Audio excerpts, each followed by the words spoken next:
नाज़रीन, वॾे वज़ीर सैयद मुराद अली शाह चयो आहे त डिजिटल आदमशुमारी ते सिंध हुकूमत के जेके बि ख़दशा ऐं एतिराज़ हुआ उहे वफ़ाक़ी सरकार खे ॿुधाए चुका आहियूं, पर उन बावजूदि उहे एतिराज़ ख़त्म न थिया आहिनि। तफ़सील ॾिसूं था शबीला शरी जी हिन रिपोर्ट में। वॾे वज़ीर सैयद मुराद अली शाह कराची के खानगी स्कूल की तकरीब दौरान मीडिया से ॻाल्हाईंदे चयो त डिजिटल आदमशुमारी जे सिंध हुकूमत के जेकी भी ख़दशा ऐं एतिराज़ हुआ उहे वफ़ाक़ी सरकार के ॿुधाए चुका आहियूं, पर उन बावजूदि उहे एतिराज़ ख़त्म न थिया आहिनि ऐं असांजा ख़दशा जीअं जो तीअं मौजूदु आहिनि। संदसि चवणो त 2017 में PTI जी वफ़ाक़ी सरकार पारां करायल आदमशुमारी ते PTI न पर पीपल्स पार्टी जी सरकार एतिराज़ उथारिया त पूरी PTI मुंहिंजे ख़िलाफ़ थी वई हुई। आदमशुमारी जे हिन वक़्त ताईं आयल नतीजनि बाबति सिंध काबीना में गौर विचार खां पोइ ई को फ़ैसिलो कयो वेंदो। पूरे सिंध को 4 करोड़ 70 लाख के करीब गिना गया था और मैंने उस पर एहतजाज किया था CCI में, तो पूरी PTI मेरी जान की दुश्मन बनी हुई थी। अब वो एहतजाज कर रही है, मुझे बड़ा वैसे हैरत हुई है कि PTI, लेकिन उसमें कोई वैसे हैरत की इतनी बात भी नहीं है।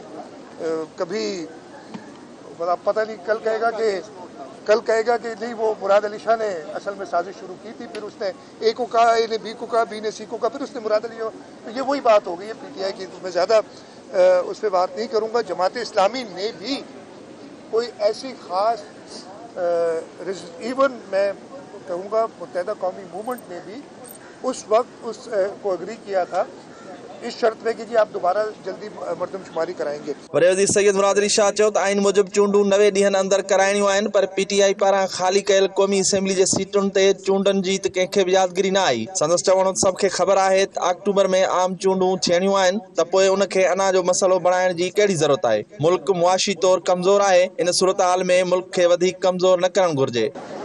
कौमी असेंबली की वहाँ 90 दिन याद नहीं आ रहे, खैबर पख्तूनख्वा में 90 दिन याद नहीं आ रहे, पंजाब के अंदर भी 90 दिन गुजर गए, अब याद आ रहे हैं 90 दिन दोबारा। तो ये सेलेक्टिव शेरी पिकिंग जो है ना, ये नहीं, और जिसका कोई पे हमें नज़र आए कि इसके पीछे कोई साजिश हो, कोई मकसद हो।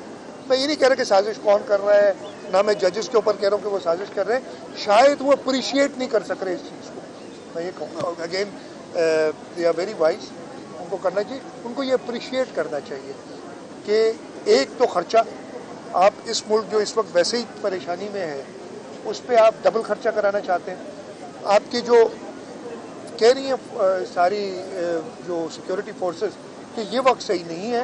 उनखां अॻु तकरीब के खिताब कंदे वॾे वज़ीर सैयद मुराद अली शाह चयो त कॉन्वेंट स्कूल केतिरा ई डॉक्टर, तैलीमी माहिर, इंजीनियर, प्रोफेसर, लेक्चरर, उस्ताद, फनकार, सहाफ़ी ऐं सियासतदान पैदा कया आहिनि। संदसि चवणो त बावकार ऐं लिखियल पढ़ियल छोकिरियूं असांजो मुस्तक़बिल आहिनि। My message to you, that's very important. The world is a difficult place, but I tell you, it becomes a very easy place when you see something good in everything that you see, in the hardships that you face, in the difficult times that you have.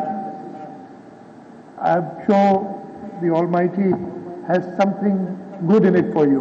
वॾे वज़ीर खां सवाइ तालीम वारे सूबाई वज़ीर सैयद सरदार अली शाह पिणु तकरीब खे खिताब कयो। कैमरामैन शहजाद सां गॾु शबीर लाशारी, धरती TV न्यूज़, कराची।